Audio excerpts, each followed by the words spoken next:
O Peregrino, capítulo 6.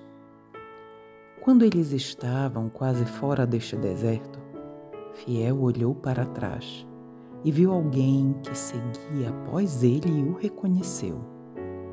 Disse Fiel: "Oh, olhem quem vem lá!"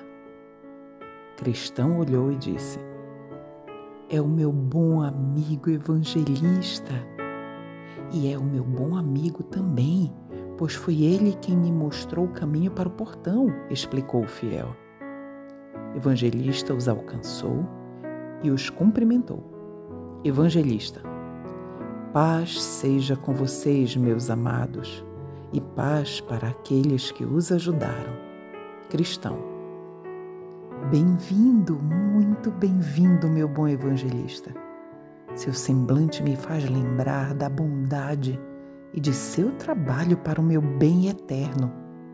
Fiel: "Mil vezes bem-vindo. Como nós, pobres peregrinos, ansiamos por sua companhia." Evangelista: "Como têm se saído, meus amigos, desde que nos vimos pela última vez? Com quem vocês se encontraram e como foi seu comportamento?" Cristão e Fiel contaram todas as coisas que aconteceram durante o caminho e como e com qual dificuldade chegaram àquele lugar.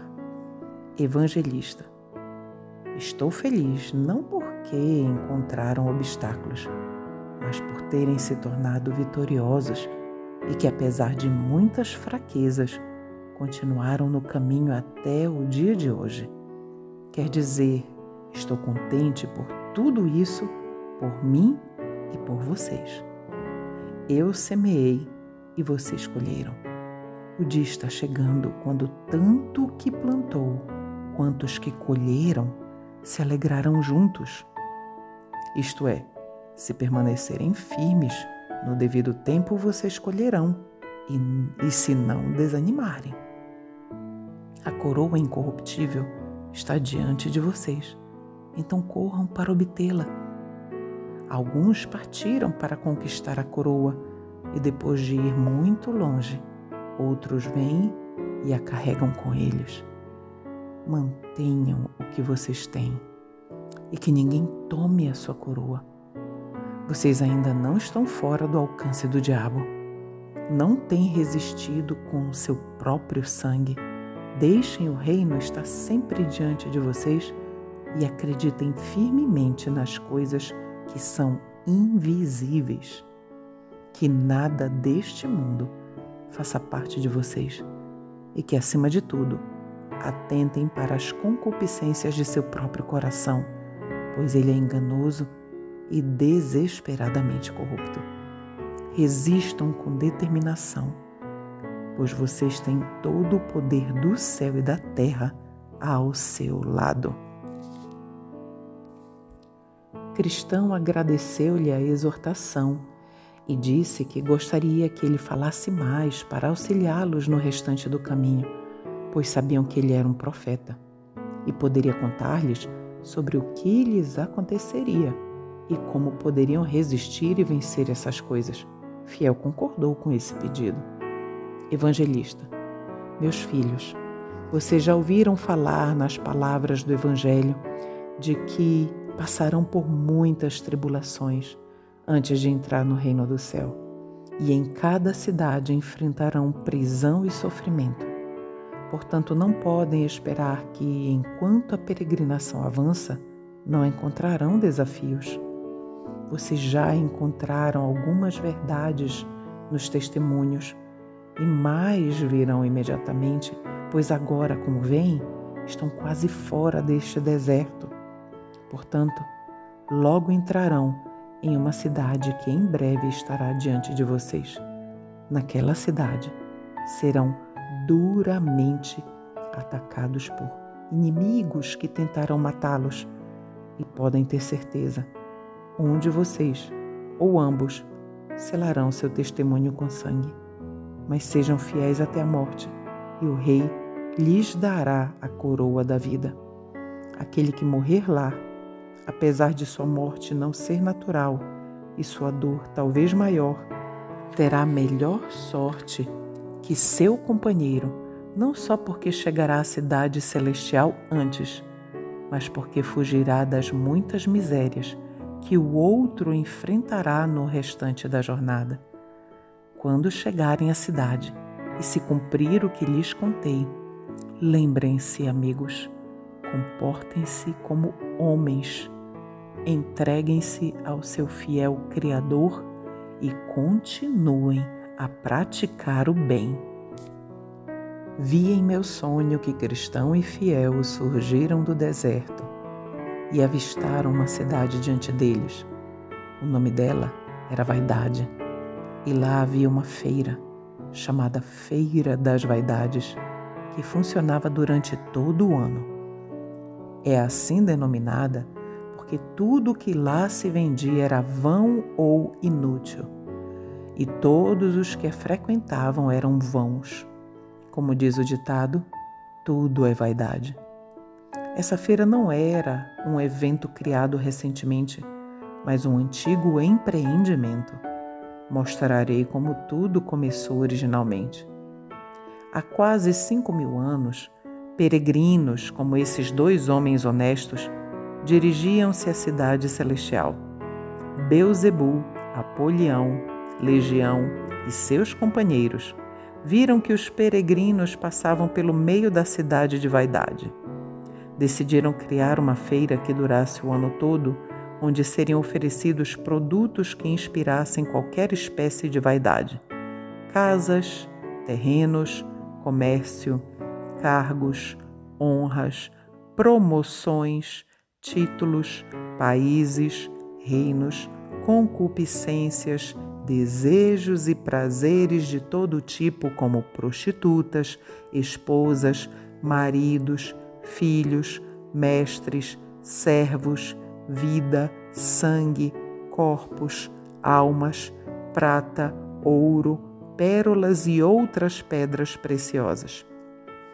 Nesta feira, poderia sempre ser encontrado malabaristas, trapaceiros, jogos, peças de teatro, pessoas tolas, imitadores, malandros e vilões de toda espécie.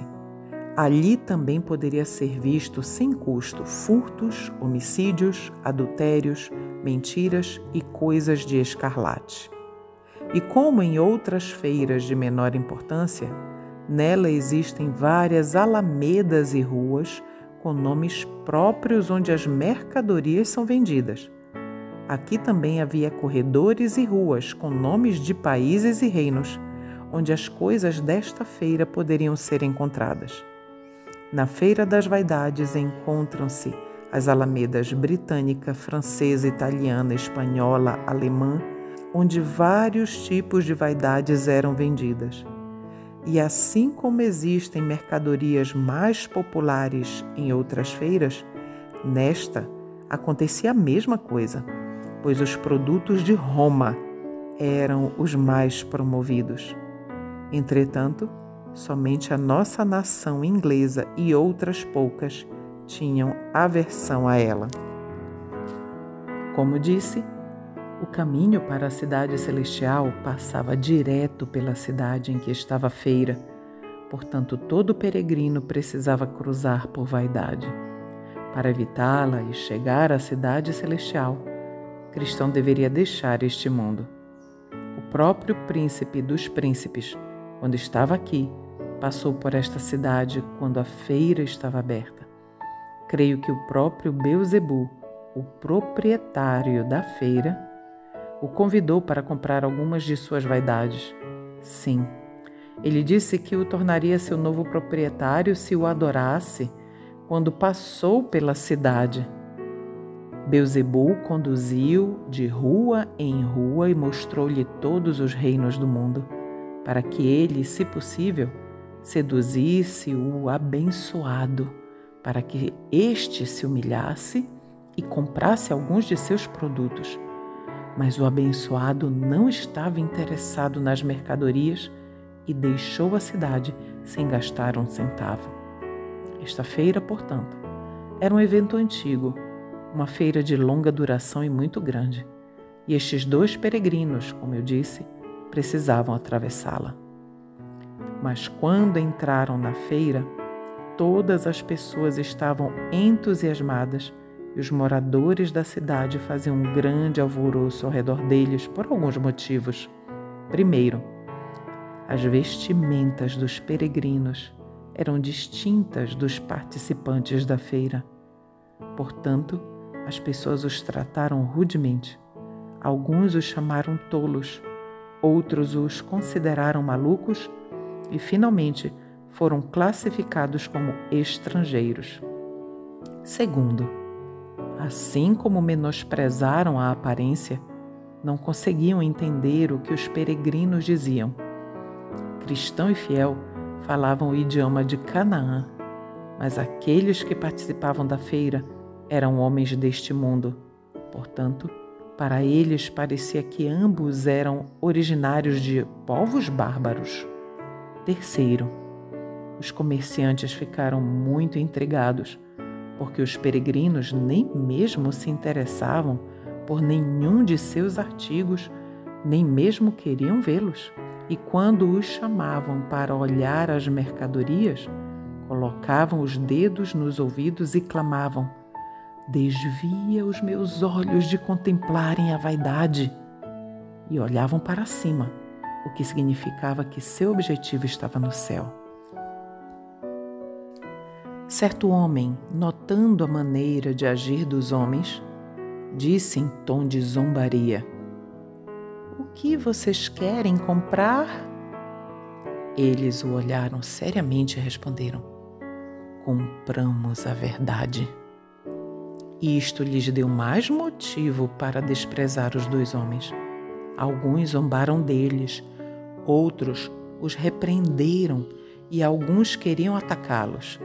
Finalmente, isto causou grande comoção, transformando a feira numa desordem total. Notícias sobre os acontecimentos chegaram aos ouvidos do diretor da feira, que veio rapidamente e convocou alguns de seus amigos mais confiáveis para prender estes 2 homens e, sob custódia, questioná-los. Assim, os 2 foram levados a julgamento. Seus inquiridores faziam perguntas acerca de onde vinham, para onde estavam indo e por que usavam essas roupas incomuns. Os homens disseram que eram peregrinos e estrangeiros neste mundo e que dirigiam-se ao seu país, a Jerusalém Celestial, e que não havia motivo para que os habitantes da cidade e comerciantes os maltratassem, nem que dificultassem sua jornada, exceto quando um deles perguntou o que eles comprariam e responderam que comprariam a verdade. Mas aqueles que tinham sido nomeados para julgá-los acreditavam que eram loucos ou causadores de tumulto na feira.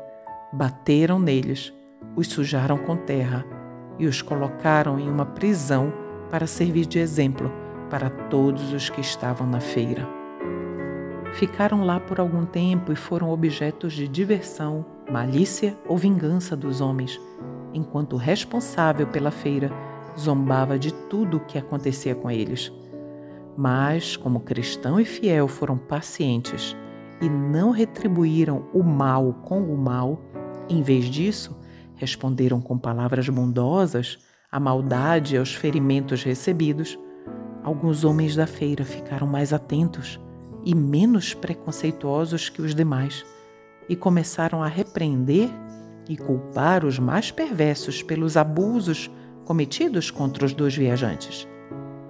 Porém, o povo avançou sobre eles com muita ira, considerando-os tão maus quanto os homens na prisão, acusando-os de serem seus cúmplices e que deveriam compartilhar suas desgraças.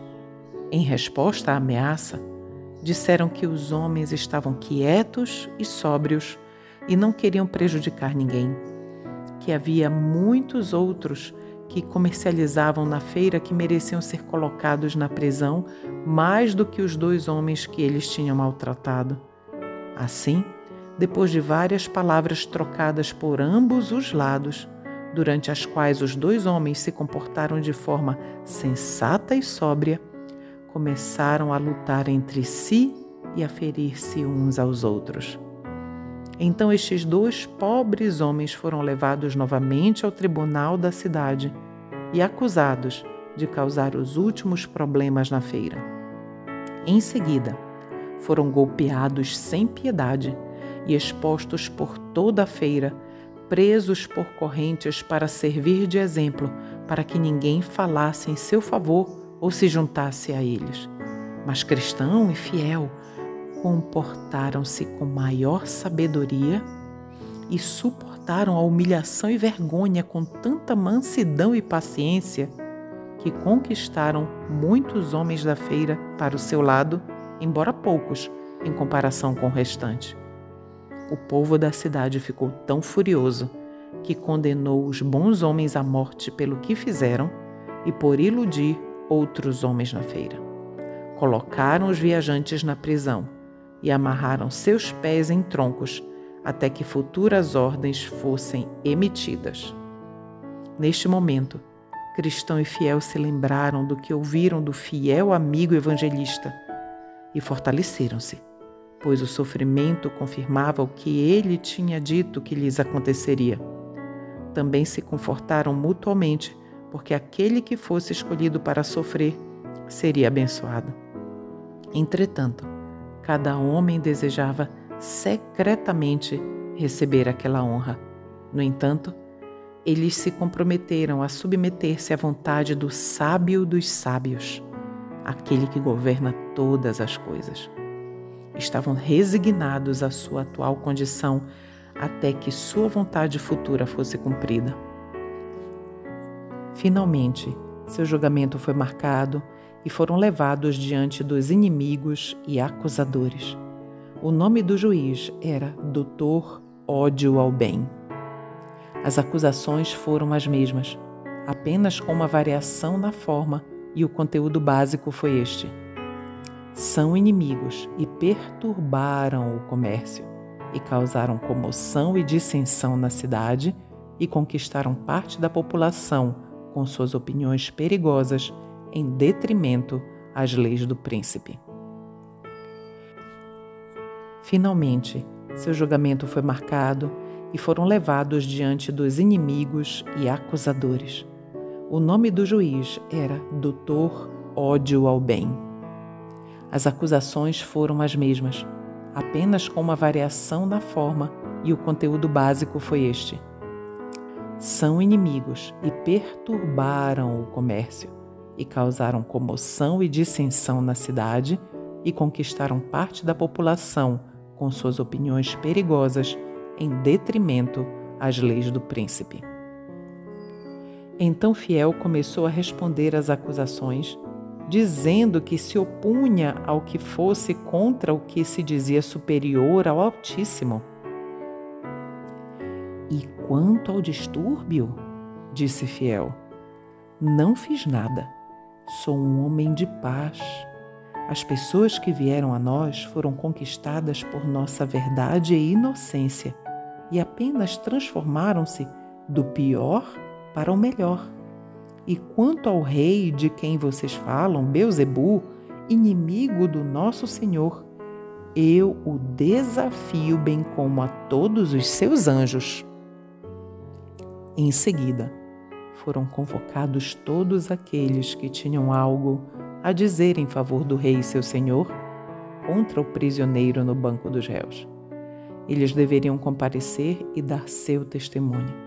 Então, 3 testemunhas vieram: inveja, superstição e adulação.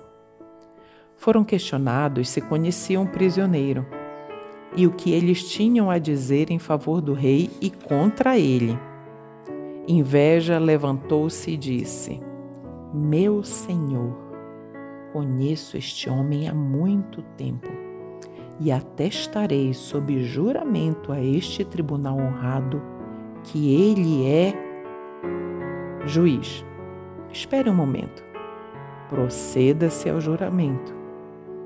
Assim eles fizeram o juramento. Então, Inveja continuou: meu senhor, este homem, independente do seu nome, é um dos mais vis em nosso país. Ele não respeita príncipes ou povos, leis ou costumes, mas faz tudo o que pode para impressionar pessoas com suas ideias desleais, chamadas por ele de princípios de fé e santidade. Certa vez, o ouvi afirmar que o cristianismo e os costumes de nossa cidade vaidade eram diametralmente opostos entre si e que não poderiam ser conciliados. Por isso, meu Senhor, Ele não só condena todas as nossas boas obras, mas também a nós que as praticamos. Juiz, você tem algo mais a dizer? Inveja. Meu Senhor, poderia falar muito mais, mas não pretendo cansar a corte. No entanto, se os outros cavalheiros não tiverem evidências suficientes para condená-lo, oferecerei novamente meu testemunho contra ele. Pediram que ficasse aguardando.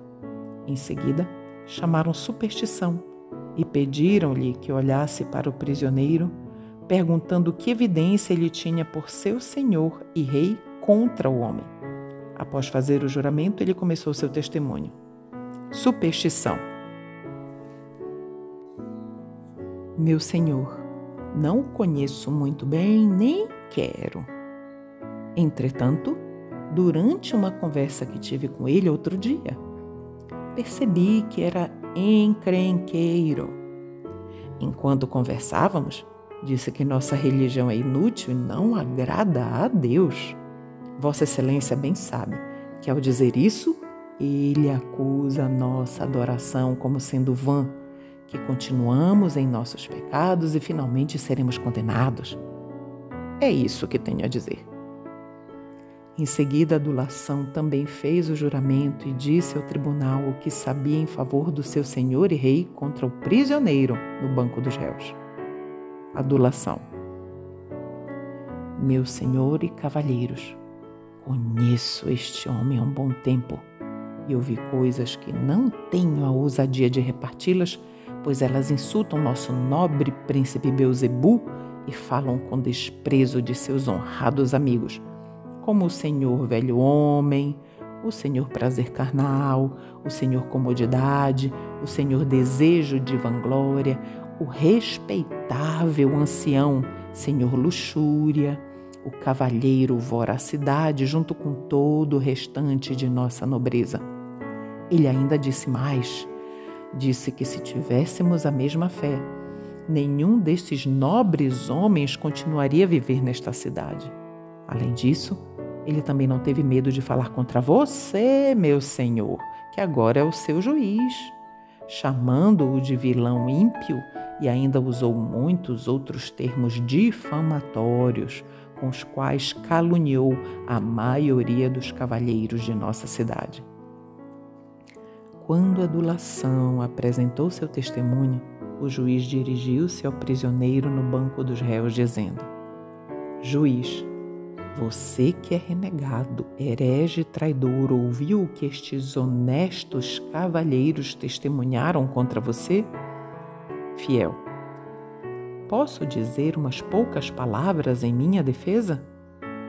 Juiz, você merece a morte. Mas para que todos vejam como somos justos, ouçamos o que um vilão renegado tem a dizer. Fiel. Primeiro, respondendo à acusação do senhor Inveja, o que realmente falei foi que qualquer regra, lei, costume, ou mesmo um povo que esteja contra a palavra de Deus é diametralmente oposto ao cristianismo. Se eu falei mal, convença-me do erro e estarei pronto para retratar-me diante de vocês. Quanto à segunda acusação que o senhor Superstição apontou, disse somente isto, que a fé divina é exigida na adoração de Deus, mas não existe fé divina sem a revelação divina da vontade de Deus. Portanto, qualquer coisa que é feita na adoração a Deus e que não esteja em acordo com a revelação divina, provém da fé humana, a qual não traz vida eterna. Respondendo ao que o senhor Adulação falou, digo, evitando os termos que me acusariam de injúria e afins, que o príncipe desta cidade e seus assistentes, mencionados por este cavalheiro, estão mais aptos para o inferno do que para esta cidade e país, e que o Senhor tenha misericórdia de mim. Então o juiz dirigiu-se ao júri que estava ouvindo e observando e disse: Cavalheiros do júri, vocês veem este homem causador de grande alvoroço nesta cidade? Ouviram os testemunhos contra ele apresentados por estes valorosos cavalheiros. Também ouviram a resposta e confissão do réu. Devem decidir agora se devem viver ou morrer, mas acho adequado primeiro instruí-los sobre nossas leis. Existia um decreto nos dias de Faraó, o Grande, servo de nosso príncipe, que todos que fossem contrários à religião não deveriam se multiplicar e fortalecer. Por isso, todos os bebês do sexo masculino deveriam ser lançados no rio. Também houve outro decreto, na época de Nabucodonosor o Grande, outro servo de nosso príncipe, determinando que quem não se ajoelhasse e adorasse sua imagem de ouro deveria ser jogado na fornalha. Havia também outro decreto nos dias de Dario que estabelecia que se alguém num dado momento adorasse outro Deus que não fosse ele, deveria ser jogado na cova dos leões. Agora este rebelde quebrou a substância destas leis, não somente em pensamento, o que é ruim o suficiente, mas também em palavras e ações, o que é intolerável. No caso de Faraó, sua lei foi fundamentada em uma suposição para prevenir enganos, visto que ainda não havia crime aparente. Mas aqui, o crime é evidente. Em relação ao segundo e o terceiro caso, podemos ouvir seus argumentos contra a nossa religião e pela traição confessa, ele merece morrer. Então o júri, composto pelos senhores cegueira, injustiça, malícia, lascívia, libertinagem, temeridade, altivez, malevolência, mentira, crueldade, ódio à luz e implacável, saíram para deliberar.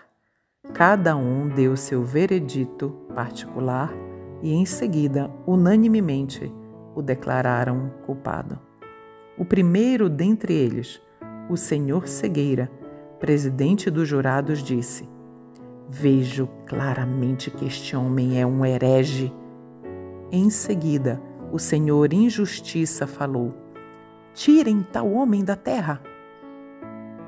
Eu concordo, falou o senhor Malícia, porque odeio simplesmente olhar para seu rosto. O senhor Lascívia acrescentou: Nunca pude suportá-lo.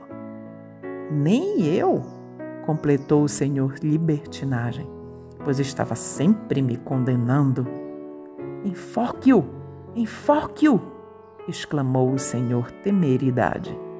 É um patife, acusou o senhor Altivez. Meu coração se levanta contra ele, revelou o senhor Malevolência. Ele é um trapaceiro, vociferou o senhor Mentira. A forca é boa demais para ele, propôs o senhor Crueldade. Vamos nos livrar dele, sugeriu o senhor Ódio à Luz. Então, o senhor Implacável falou: Mesmo se todo mundo fosse dado a mim em troca deste homem, não poderia aceitá-lo. Por isso vamos fazer imediatamente o veredito de culpado e sentenciá-lo à morte. E assim o fizeram. Portanto, Fiel foi condenado à morte mais cruel que pôde ser criada. Eles o conduziram para fora e o puniram de acordo com sua lei. Primeiro mandaram açoitá-lo.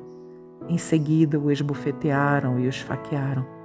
Depois o apedrejaram, o golpearam com espadas e, finalmente, queimaram-no na fogueira até que se tornasse cinzas, e foi assim que Fiel morreu. Via atrás da multidão que lá estava uma carruagem atrelada a alguns cavalos, esperando Fiel, para assim que fosse assassinado por seus adversários, o acompanhassem imediatamente e o transportassem através das nuvens, com sons de trombetas, no caminho mais próximo para o portão celestial. Mas quanto a Cristão, este recebeu um indulto e voltou para a prisão. Lá permaneceu por um bom tempo. Mas aquele que governa todas as coisas e tem o poder do ódio deles em sua própria mão, habilitou o Cristão para escapar deles e continuar em seu caminho. E enquanto seguia, Cristão cantava: Bem fiel em fidelidade testemunhaste do teu Senhor, em quem bênção achaste.